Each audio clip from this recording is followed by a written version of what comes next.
शांति वनम की कहानी। इस आश्रम को एक संभावना और वास्तविकता बनाने का श्रेय बहुत सारे लोगों को जाता है। मुझे लगता है कि यह मेगा प्रोजेक्ट इतने बड़े पैमाने पर पहला है। चारीजी ने एक बार मुझसे कहा, कमलेश, मुझे 2000 एकड़ जमीन चाहिए। उद्धरण चिन्ह। मैंने कहा, मास्टर, हो जाएगा। उद्धरण चिन्ह। उन्होंने कहा, कहाँ? मैंने कहा, मैं इसे मध्य प्रदेश में खरीदूंगा। उद्धरण चिन्ह। तो वो बहुत खुश था। तभी एक अभ्यासी ने मुझे फोन किया और कहा, मैं तुम्हें बहुत आसानी से 2000 एकड़ जमीन दिलवा सकता हूँ। उद्धरण। लेकिन जब हमने दोबारा मास्टर से संपर्क किया तो उन्होंने अपना मन बदल लिया था। उन्होंने कहा, मुझे 2000 एकड़ जमीन नहीं चाहिए। मैंने कहा, ठीक है साहब। उद्धरण चिन्ह। इसलिए हमने वह अवसर जाने दिया। वो लगभग 25 वर्ष पहले की बात है। बाद में वह अपना मुख्यालय स्थानांतरित करना चाहते थे। उन्होंने कहा, मैं स्थानांतरित होना चाहता हूँ। मैं स्थानांतरित होना चाहता हूँ। उद्धरण चिन्ह। मैंने कहा, आप कहाँ स्थानांतरित होंगे मास्टर? उन्होंने कहा, मैं हैदराबाद जाना चाहूँगा।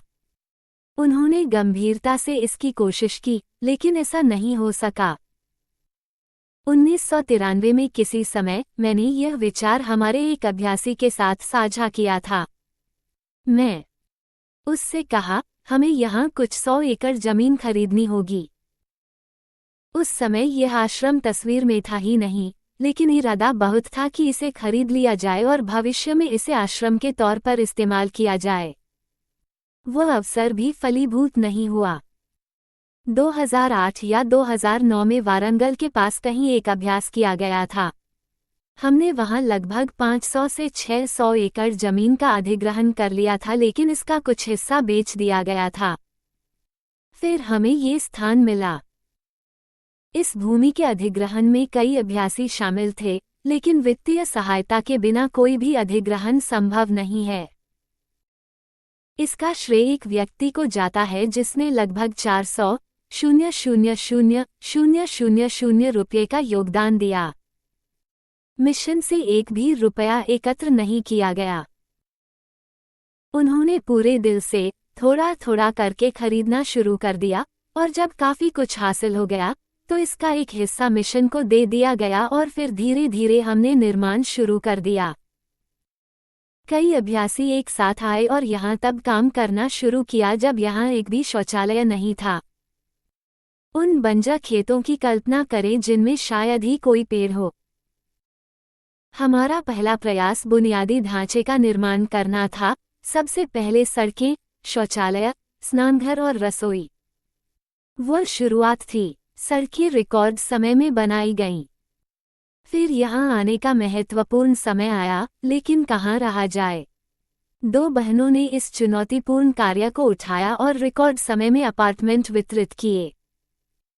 फिर मुख्य चीज विकसित हुई, अभ्यासियों के लिए आवास। एक भाई अपने परिवार को यहाँ ले आया और वह पिछले 5 वर्षों से हमारे साथ है। वो ये भी नहीं जानता कि उसका व्यवसाय कैसा है। आप जो वैभव, ध्यान कक्ष आदि देखते हैं, वो कड़ी मेहनत का काम है। बेशक मिशन में कई अन्य लोग भी हैं जिन्होंने हमें शानदार तरीके से, आर्थिक रूप से भी मदद की।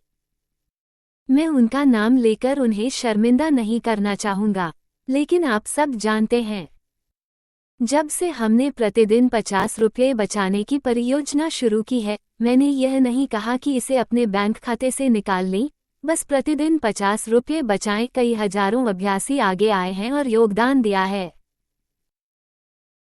अपने आप में 50 रुपये कोई बड़ी संख्या नहीं लगती, लेकिन प्रतिदिन 50 रुपये गुना 300 दिन गुना 50,000 अभ्यासी 750,000,000 रुपये के बराबर होते हैं। बूंद बूंद करके हम सफलतापूर्वक अपना वित्त निर्माण भी कर रहे हैं। क्या आपको नहीं लगता कि एक परिवार के लिए भौतिक विंग और आध्यात्मिक विंग को मजबूत करना महत्वपूर्ण है? बहुत जरूरी है। और यह किसी संस्था या संगठन के लिए भी उतना ही सच है। सहज मार्ग पूरी तरह से आध्यात्मिकता द्वारा समर्थित है, लेकिन वित्त के भौतिक समर्थन और स्वयं सेवकों की मदद के बिना सहज मार्ग एक इंच भी आगे नहीं बढ़ सकता है। हमारे पास आध्यात्मिक शक्तियां हो सकती हैं, लेकिन स्वयं सेवकों की मदद के बिना, व्यक्तिगत हृदय के योगदान के बिना, महान गुरु भी असफल हो सकते हैं। ये सच है। इसलिए बहुत सारा श्रेय हमारे सभी सदस्यों को जाता है। इसलिए हमने इस आश्रम को सभी के हृदय से उपरोक्त महान गुरुओं और विशेष रूप से लालाजी महाराज को समर्पित किया है।